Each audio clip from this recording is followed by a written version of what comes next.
এই ভাই না পারলে কপি নিন।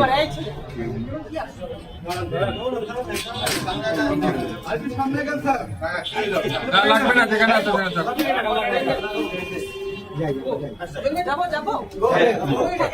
জি, আসসালামু আলাইকুম।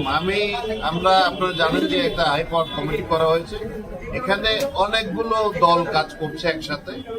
সেনাবাহিনীর থেকে টিম কাজ করছে, বুয়েটের বিশেষজ্ঞরা কাজ করছে, পিডব্লিউডির লোকেরা কাজ করছে, পুলিশের লোকেরা কাজ করছে, আইসিটির লোকেরা কাজ করছে। 5টা টিমের থেকে বিভিন্ন রকম আলামত সংগ্রহ করে এগুলো আমরা ডিসকাশন করে কোরিলেট করে এগুলো একটা কনক্লুশন আসার চেষ্টা করছি যে প্রাথমিকভাবে কি বলা যায়।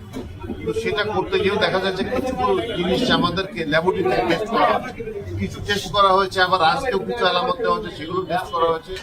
তো সেই জন্য আমাদের প্রাথমিকভাবে 30 তারিখ পর্যন্ত টাইম দেওয়া হয়েছিল। আজকে আমরা একটু আগে অনুমতি নিয়েছি। আমি প্রধান উপদেষ্টা কার্যালয়ে জানাই যে আমাদের টাইমটা একটু বাড়িয়ে দেওয়া হয় আমাদের।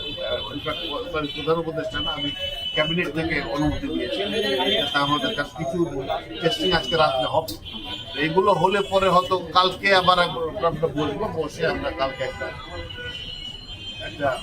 প্রাথমিক একটা ধারণা করতে পারবেন বলে মনে করছি। আমরা আশা করছি ইনশাআল্লাহ প্রাথমিক প্রতিভাবে। আর কিছু জিনিস আছে যেগুলো ক্যাপাসিটি আছে আমাদের দেশে নাই এখন, সেগুলো আগুন সংক্রান্ত যত ম্যাটেরিয়াল আছে সব আশা করছি ইনশাআল্লাহ। এটা হয়তো বিকেল 5টা পর্যন্ত আমি টাইম নিয়েছি। তারপরে দেখা যাক এর আগে যদি পালিত করবো। কারণ আমাদের তো অনেকগুলো টিম কাজ করতেছে, এটা কোঅর্ডিনেট করার সবার টাইম না। আমাকে আবার আমার রেগুলার কাজটা আপনারা বুঝেন এটা করতে হচ্ছে।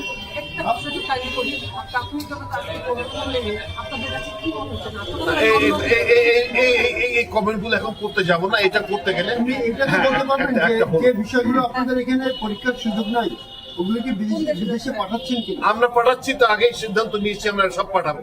Will go to the all lengths, কারণ ওই জন্যই ওইটা বিদেশে যেখানে এটা সুবিধা আছে সেখানে পাঠাবো। ধন্যবাদ।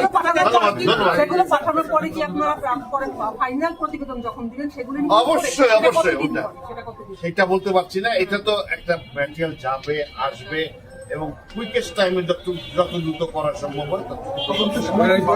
সিসিটিভির ফুটেজে আসলে কিছু আপনারা পেয়েছেন আর কোনো প্রশ্ন আমি ধন্যবাদ। ইনশাআল্লাহ কথা বলবো। বা আমাদের কম্পিটেন্ট যারা আছে তারা কথা বলবো ইনশাআল্লাহ।